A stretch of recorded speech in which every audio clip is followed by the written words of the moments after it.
योगेन चित्तस्य पदेन वाचा मलं शरीरस्य च वैद्यकेन यो अपाकरोत्तं प्रवरं मुनीनां पतंजलिं प्राञ्जलिरानतोस्मै। नमस्ते, मैं हूं आचार्य प्रतिष्ठा। 21 जून को है अंतर्राष्ट्रीय योग दिवस। आज जहां पूरा विश्व बाहें फैला करके योग को अपना रहा है, ऐसे में महत्वपूर्ण है कि हमारे समाज की रीढ़ यानी हमारी इस समाज का पिलर मातृशक्ति वो योग को पूर्णता में जरूर अपनाए। जब हम एक बिल्डिंग की बात करते हैं तो एक बिल्डिंग कितना लंबा चलती है ये उसके पिलर्स की हेल्थ पर निर्भर करता है। ऐसे ही हमारा शरीर कितना लंबा चलता है ये हमारे मेरुदंड यानी रीढ़ यानी इस बॉडी का पिलर उसके स्वास्थ्य पर निर्भर करता है। और समाज कितना अच्छा चलता है ये इस बात पर निर्भर करता है कि समाज का पिलर यानी नारी, महिला शक्ति, मातृशक्ति वो कितनी स्वस्थ है, क्योंकि वही आगे आने वाली पीढ़ी को बनाने वाली है। अगर आप खुश नहीं हैं, आप स्वस्थ नहीं हैं, तो आप ना एक खुश परिवार का निर्माण कर सकती हैं, ना ही एक स्वस्थ परिवार का निर्माण कर सकती हैं, और ना ही फिर हम एक स्वस्थ समाज का निर्माण कर सकते हैं। आज हम बात करने वाले हैं वुमेन हेल्थ की, यानी महिलाओं के स्वास्थ्य की। अगर हम नियमित रूप से योग साधना करें तो हमारी मातृशक्ति अपने आप को स्वस्थ रख सकती है। महिलाओं के पास बहुत सारे एक्सक्यूजेज होते हैं, अरे हमको घर देखना है, परिवार देखना है, बच्चे देखने हैं, खाना पीना देखना है। ये सब कुछ भी आप तभी अच्छे से देख पाएंगे जब आप खुद को पहले देखें, खुद अपने स्वास्थ्य का ध्यान रखें। हमें लगता है योग अभ्यास के लिए निकाला गया समय एक्सपेंडिचर है, पर नहीं, इससे अच्छा इन्वेस्टमेंट और कोई है ही नहीं। क्योंकि यदि आप 24 घंटे में सिर्फ 24 मिनट भी योग को दे देना तो आपके बचे हुए 23.5 घंटे 47 आवर्स में कन्वर्ट हो जाते हैं, because it increases your working capacity. आपकी कार्य करने की क्षमता को 100 गुना कर देता है। आज जानते हैं कुछ बहुत सरल सी योग की क्रियाएं जो नारी शक्ति, महिलाएं, फिर चाहे वो किसी भी आयु वर्ग की है, उसको कर सकती हैं। जब हम महिलाओं के स्वास्थ्य की बात करते हैं तो उसको 3 कैटेगरीज में हम डिवाइड करते हैं। सबसे पहले हमारी बच्चियां और टीनेजर्स, यानी हमारी जो प्यूबेरिटी की एज होती है, फिर युवावस्था, और फिर अंत में हमारी जो मेनोपॉजल स्टेज आती है, यानी जब हम वानप्रस्थ आश्रम की ओर बढ़ने लगते हैं। तीनों स्थिति में ऐसा क्या योगाभ्यास हो जो किसी भी आयु वर्ग की महिला कर सके, आज हम उसको जानेंगे। आइए आरंभ करते हैं अपने अभ्यास का, और सबसे पहला अभ्यास हम लेंगे विरेचन गति का अभ्यास। विरेचन गति यथा नाम तथा गुणा, जैसा नाम वैसा गुण। तो नाम का ही अर्थ है विरेचन यानी क्लिंजिंग, और सूत्र ये आता है कि सर्व रोग मलाश्रय, सारे रोगों की जड़ मल है। फिर चाहे वो पेट का मल है, चाहे वो फेफड़ों का मल है, चाहे वो नासिका का मल है, या फिर वो आपके मन का मल है, जब तक वो मल बाहर नहीं निकलेगा हम स्वस्थ नहीं हो सकते।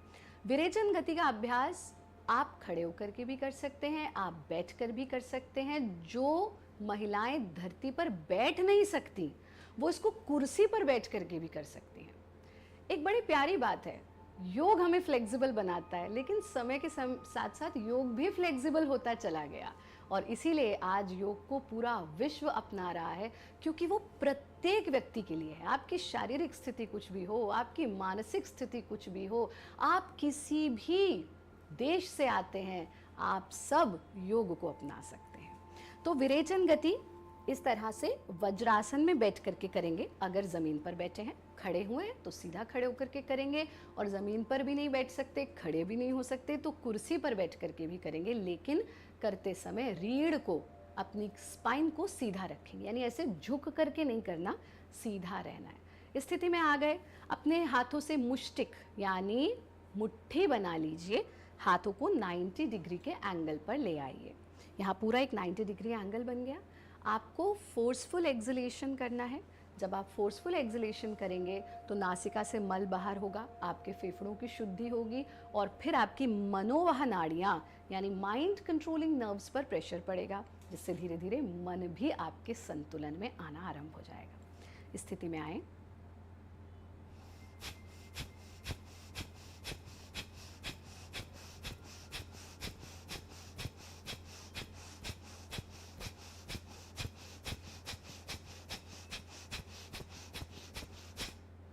कम से कम 50 बार ऐसा करना।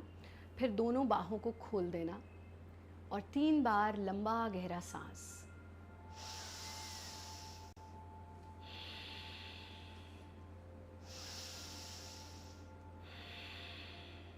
तीन बार ऐसा करेंगे, हाथों को वापस ले आएंगे, हथेलियों को बिल्कुल ढीला छोड़ देंगे।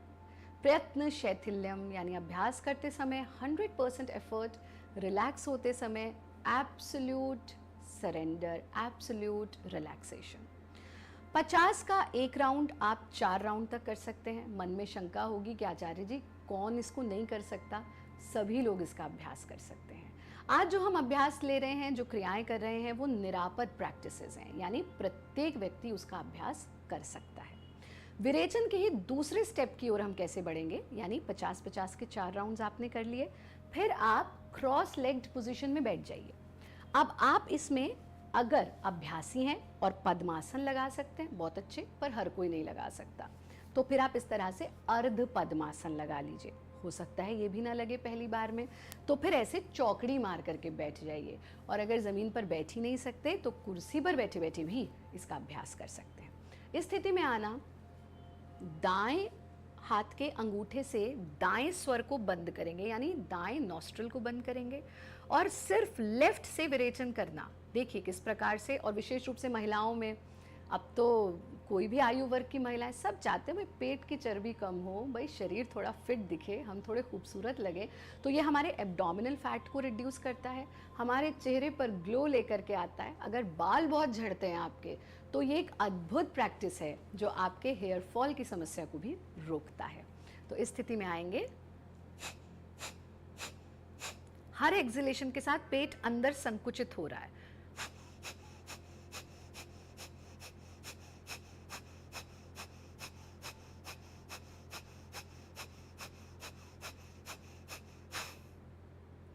पचास एक्सहेलेशन तक ऐसा करना। दोनों हाथों को वापस ले आएं, आंख खोलने की कोई जल्दी नहीं, और फिर 3 बार लंबा गहरा सांस। प्रत्येक श्वास में उस ऊपर वाले के प्रति धन्यवाद का भाव रखें। आज न जाने कितने लोगों के पास ये सांस नहीं बची, आपके पास है, आप बहुत सौभाग्यशाली हैं। So be grateful for your breath, be grateful for your heartbeat. अपने शरीर के लिए उस परमात्मा के प्रति धन्यवाद का भाव रखें, अपनी एग्जिस्टेंस के लिए धन्यवाद का भाव रखें। तीसरे स्टेप में आप दाएं हाथ के ही तीसरी उंगली से अपने बाएं स्वर यानी लेफ्ट नॉस्ट्रल को बंद करते हैं। इसी प्रक्रिया को दाएं स्वर से दोहराते हैं। आपको एक बात बताएं, हमारे शरीर में हमारा जो ब्रेन है, जो हमारे इस पूरे शरीर को चला कर रखता है, हृदय हमें जीवित रखता है, लेकिन ब्रेन हमारी एक्टिविटी के लिए रिस्पॉन्सिबल होता है। इसीलिए हमारा जो पूरा सेंट्रल नर्वस सिस्टम है वो स्पाइन और ब्रेन से जुड़ा हुआ है। तो जब हमारा ब्रेन, क्योंकि 3 हिस्सों में बटा होता है, सेरेब्रम, सेरेबेलम, मेड्यूला, मोटा मोटा समझें तो 2 हिस्सों में, right side of the brain, left side of the brain, उन दोनों का संतुलन होना ज़रूरी है। जो लोग राइट हैंडर्स होते हैं उनका left side of the brain ज़्यादा एक्टिव होता है, जो लेफ्ट हैंडर्स होते हैं उनका right side of the brain ज़्यादा एक्टिव होता है। लेकिन अगर हम दोनों हिस्सों को संतुलित करना चाहते हैं तो ये जो विरेचन गति आप कर रहे हैं, जिसमें आपका बायां स्वर भी एक्टिव हो रहा है, दायां भी हो रहा है, योग की भाषा में हम इसे ईड़ा, पिंगला और सुषुम्ना कहते हैं। ये आपकी मेमोरी और विजडम को भी बेहतर करता है। इस तरह से बाएं स्वर को बंद करेंगे और दाएं से विरेचन करना।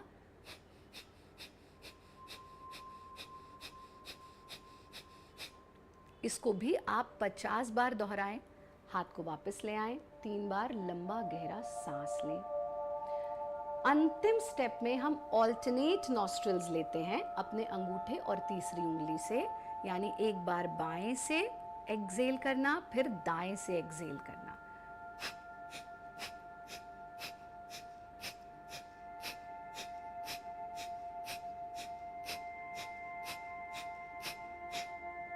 जब 50 बार ऐसा कर लें, हाथों को वापस ले आएं,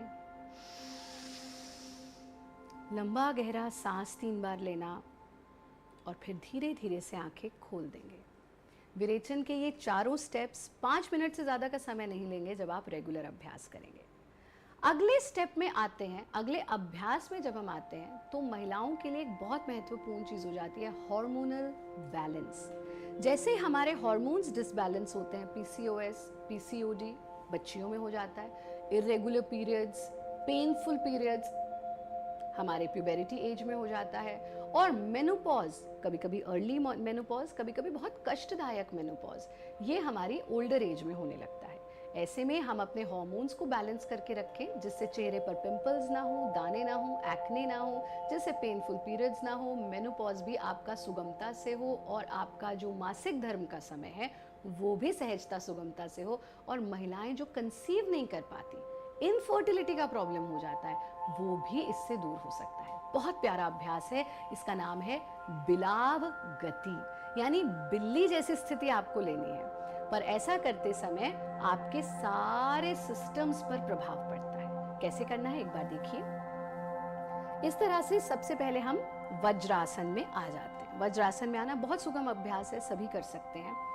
फिर हम अपने दोनों हथेलियों को जमीन पर टिका देंगे और बिल्कुल एक छोटे से बालक जैसी स्थिति, जो हमारी क्रॉलिंग स्टेज में स्थिति होती है, उसमें आ जाना। यहाँ आकर के आपको क्या करना है, सबसे पहले सांस भरते हुए कमर को नीचे दबाएंगे, हिप्स को ऊंचा उठाएंगे, चेहरे को ऊंचा उठाएंगे, सीने को पूरा फैला देंगे। कैसे? इस स्थिति में आ जाए। यहाँ कमर के निचले हिस्से पर दबाव पड़ रहा है, हिप्स ऊंचे उठे हैं, सीना पूरा एक्सपैंड हो चुका है, चेहरा ऊंचा है। अब पूरा सांस छोड़ते हुए हिप्स को आगे पुश करेंगे, मूल बंद लग जाएगा, कमर का आर्क बना लेंगे, सीने को भीतर दबा लेंगे और चेहरे को सामने ढीला छोड़ देंगे। जैसे बिल्ली हमला करने से पहले की स्थिति लेती है, वहां उस स्थिति में आप आ गए।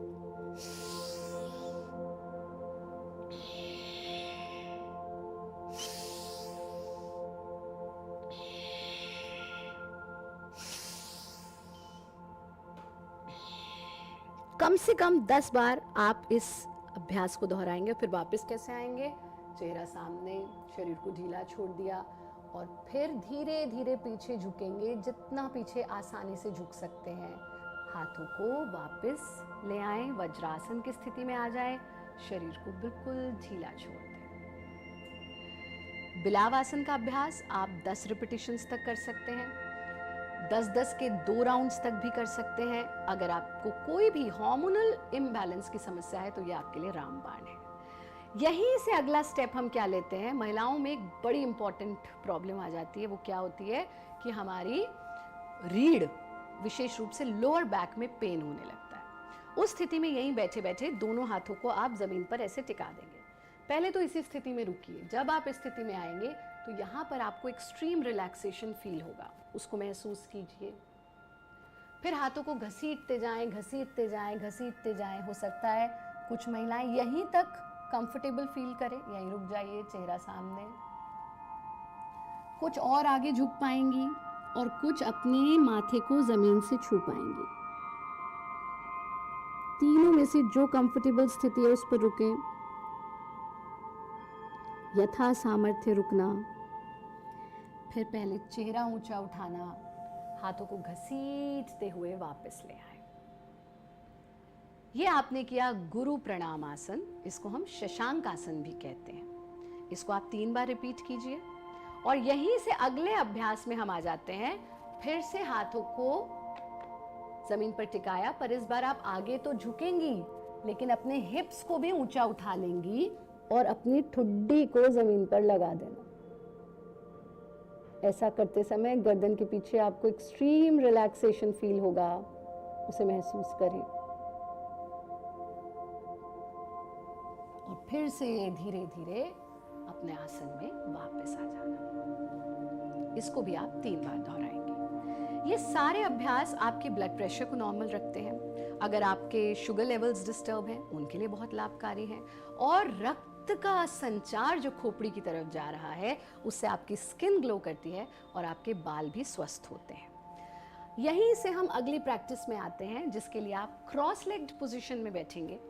अब एक चीज को यहाँ समझ लीजिए, हमने तो 45 से ज्यादा टीवी शोज किए और आज तक कभी मेकअप नहीं लगाया चेहरे पर, और आपको भी लगाने की आवश्यकता नहीं है अगर आप नियमित रूप से योगाभ्यास करते हैं, क्योंकि आपके भीतर इतनी ऊर्जा आ जाती है कि आपकी त्वचा दमकने लगती है। इसके विज्ञान को समझिए। ग्रेविटेशनल फोर्स की वजह से हमारे रक्त का संचार नीचे की तरफ रहता है हर वक्त, और हम दिन में ऐसा कुछ भी नहीं करते जिससे वो रक्त का संचार खोपड़ी की तरफ आ सके। तो आपको अब जो अभ्यास हम बता रहे हैं वो आपके ब्लड के सर्कुलेशन को खोपड़ी की तरफ करता है, जिससे आपके बाल स्वस्थ रहते हैं, काले घने लंबे बाल, और साथ में आपका चेहरा दमकने लगता है, आपकी त्वचा खूबसूरत होने लगती है। और महिलाएं नहीं, अब तो पुरुष भाई भी फेयरनेस क्रीम लगाने लगे हैं। तो ऐसे में महत्वपूर्ण है कि सभी लोग इसका अभ्यास कर सकते हैं, पर विशेष रूप से महिलाओं के लिए ये हमारे जो रिप्रोडक्टिव ऑर्गन्स हैं, जो हमारे प्रजनन अंग हैं, उनको भी एक्सरसाइज देता है। यानी अगर ये कहा जाए कि ये जो गति हम अभी करने वाले हैं ये आपको हर प्रकार की दुर्गति से बचाती है, सदगति की ओर ले जाती है, तो ये कोई अतिशयोक्ति नहीं होगी। आप पद्मासन लगा सकती हैं तो पद्मासन में बैठे, नहीं तो फिर अर्ध पद्मासन या चौकड़ी लगा करके बैठे। दोनों हाथों को अपने घुटनों पर टिका दीजिए। इस गति का नाम है घूर्णिका गति। घूर्णिका गति के अभ्यास के लिए हम सांस छोड़ते हुए आगे की ओर झुकते हैं। जितना आप इजीली झुक सके आगे झुके। हम यहाँ अपने माथे को जमीन से छू सकते हैं, लेकिन ये करना नहीं है, सिर्फ यहीं तक रहना है। यहाँ से हम अपने शरीर को बाईं ओर लेकर जाएंगे, पीछे की ओर लेकर जाएंगे, दाईं ओर लेकर जाएंगे और फिर से आगे की ओर ले आएंगे। अब ऐसा करते समय आपकी जो वेस्ट लाइन है, कमर है, उस पर आप इस पूरी क्रिया के प्रभाव को महसूस करेंगे। साथ में आप चेहरे पर जो रक्त का संचार हो रहा है उसको भी महसूस करेंगे, और यहाँ तक कि खोपड़ी में जो तनाव है वो भी घूर्णिका गति के अभ्यास से धीरे धीरे दूर होने लगता है। इस प्रक्रिया को बहुत तेज नहीं हमको दोहराना है, जितना हो सके स्लो मूवमेंट देंगे, लेकिन बड़ा चक्र बनाने का प्रयास करेंगे। जब आप कम से कम 10 बार ऐसा कर लें तो चेहरा सामने, शरीर को भी सामने ले आए। और रिलैक्स कैसे होना है, आप इस प्रकार से पैरों को सामने फैलाएंगे, हाथों को पीछे टिकाएंगे, गर्दन को बिल्कुल ढीला छोड़ देंगे। इस स्थिति में प्रयत्न शैथिल्यम, एब्सोल्यूट रिलैक्सेशन, पूरे शरीर में ऊर्जा का संचार, और फिर वापस आ जाएंगे। यहीं से हम अब लेटने के अभ्यास लेते हैं, और लेट करके आप जो अभ्यास ले रही हैं अब, वो बहुत महत्वपूर्ण अभ्यास है।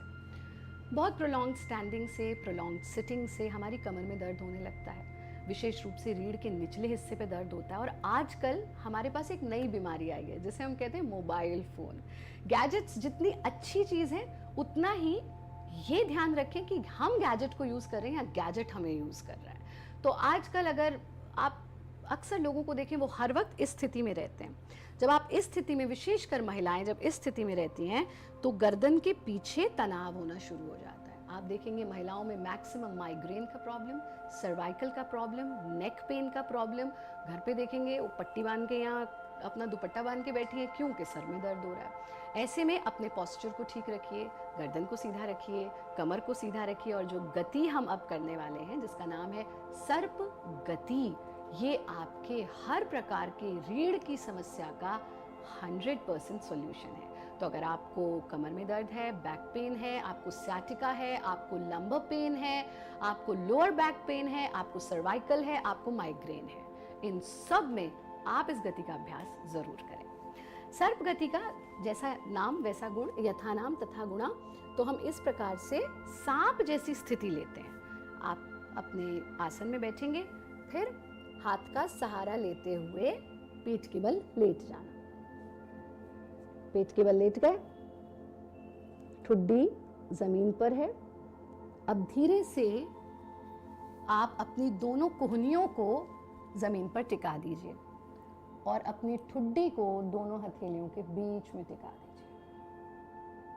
पहला स्टेप तो यही है, थोड़ी देर इसी स्टेप में रुकें, दोनों पैरों को उठा लें। ऐसा करते ही आपको रीढ़ के निचले हिस्से पर एक्सट्रीम रिलैक्सेशन फील होगा। आपको अपनी गर्दन के पीछे एक्सट्रीम रिलैक्सेशन फील होगा, उसे महसूस करें। फिर दोनों पैरों को वापस ले आइए, दोनों हाथों को भी वापस ले आइए। हाथों का तकिया बना लीजिए, पैरों को खोल लीजिए, शरीर को बिल्कुल ढीला छोड़ दीजिए। महिलाओं में बहुत महत्वपूर्ण है कि आप लेट गो करना सीखें। तनाव का सबसे बड़ा कारण चीज़ों को दिमाग में और हृदय में रखना। तो जब अभ्यास भी कर रहे हैं, लेट गो करना सीखें। वो सब जिसकी आवश्यकता मुझे शेष नहीं है उसे छूट जाने दें। दूसरे स्टेप में आप इस स्थिति में आएंगे, एक एक स्टेप अपनी कोहनी को आगे बढ़ाना।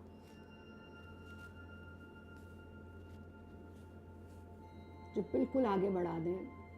अब लगे कि और आगे नहीं जा सकता तो गर्दन के पीछे पड़ने वाले आराम को महसूस करें। अब एक एक स्टेप अपनी कोहनी को सीने के नजदीक लेकर आए। जब बिल्कुल नजदीक ले आए, लगे और नजदीक नहीं जा सकता, तो रीढ़ के निचले हिस्से पर आपको एक अद्भुत आराम अनुभव होगा। उस पर पूरा ध्यान टिका दें। फिर से कोहनी को एक एक स्टेप करके आगे लाना। गर्दन के पीछे आराम को महसूस करना। एक एक स्टेप अपनी कोहनियों को सीने के नजदीक लाना। रीढ़ के निचले हिस्से पर पड़ने वाले प्रभाव को महसूस करें। कम से कम 5 बार जब आप इसे दोहरा लें तो पैरों को खोल दें, हाथों का तकिया बनाकर शरीर को ढीला छोड़ दें। अब यहां से वापस कैसे आएंगे? एड़ी पंजे मिला दिए, दोनों हथेलियां जमीन पर, जितना हो सकता है उतना शरीर को उठाना और फिर हिप्स को पीछे की तरफ खींचना, जितना संभव हो आगे झुकना और फिर अपने आसन में बैठ जाना। ये आपने किया सर्प गति का अभ्यास। सर्प गति का नियमित अभ्यास आपकी हर समस्या का समाधान है। आज के इस पूरे क्रम में हमने ऐसा कोई भी अभ्यास नहीं लिया जो कोई प्रत्येक रोग का व्यक्ति या प्रत्येक समस्या का व्यक्ति ना कर सकता हो। इसीलिए हमने आरंभ में कहा था निरापद क्रियाएं, यानी हर कोई इसका अभ्यास कर सकता है। अब हम अपने इस पूरे अभ्यास क्रम को पूर्णता की ओर लेकर के आएंगे और जब हम पूर्णता की ओर लेकर के आ रहे हैं तो एक बहुत महत्वपूर्ण प्रैक्टिस आप सभी करेंगे। ये प्रैक्टिस हमारे चेहरे पर इंस्टेंट ग्लो को लेकर के आती है। तो जो हर महिला ये चाहती है, फिर चाहे वो किसी भी आयु वर्ग की हो, कि मेरा चेहरा दमके, और इसी के साथ साथ ये हमारी मेमोरी और विजडम को बेहतर बनाती है। ट्रेडिशनल प्रैक्टिस का नाम है षडमुखी मुद्रा, उसे योनि मुद्रा भी कहा जाता है और ये उसका एक इजी वर्जन है। इजी वर्जन इसलिए ताकि सभी लोग इसका अभ्यास कर सकें। तो योनि मुद्रा का सुगम वर्जन हम आज कर रहे हैं। इसमें हम जीभ का पाइप बना लेते हैं इस तरह से। इस पाइप के थ्रू आपको सांस भीतर खींचना है और गालों में भर लेना है। जब आप सांस को गालों में भर लेंगी तो अंगूठे से नासिका बंद करेंगी और दाएं हाथ की उंगलियों के टिप्स को बाएं हाथ की उंगलियों के टिप से छू देंगी। गर्दन को आगे ढीला छोड़ देंगी। सांस भीतर ही रुकी रहेगी। जब सांस भीतर रुकी होगी तो आप अपने गालों पर, अपने चेहरे पर ऊर्जा को, एनर्जी को आते हुए महसूस करेंगी। बस उस पर ध्यान टिकाना है। जब लगे अब और देर सांस अंदर नहीं रोक पा रही हूँ तो गर्दन सीधा कर लीजिए, हाथ हटा दीजिए, नाक से सांस छोड़ दीजिए। एक बार पूरी प्रक्रिया को देखिए।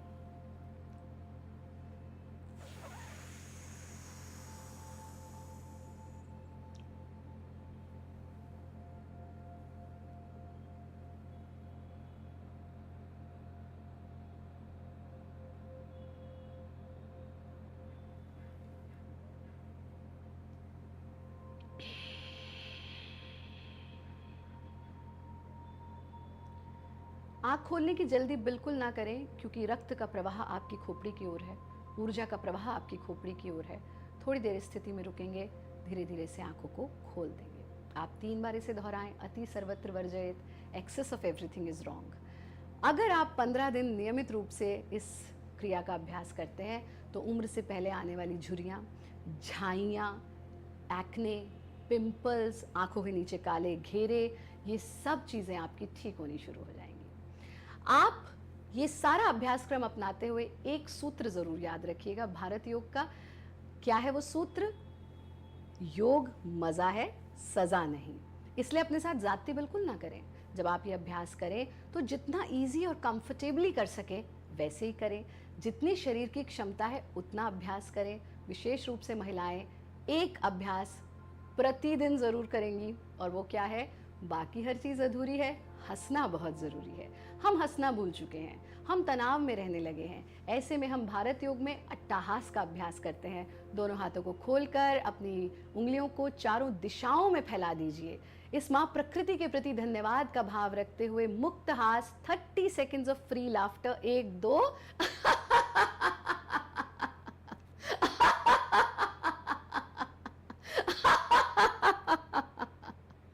और फिर आंख बंद करके इस हास को अपने ऊपर बरसने दीजिए। पृथ्वी गोल है, इसलिए जो कुछ हम देंगे वही लौट कर आएगा। जीवन भी चक्र है, आप तनाव देंगे, स्ट्रेस देंगे, टेंशन देंगे, कुंठा देंगे, वही लौट कर आएगी। हास देंगे, आनंद देंगे, प्रेम देंगे, स्वास्थ्य देंगे, शांति देंगे, तो वही लौट कर आएगा। आप ये अभ्यास नियमित रूप से करें।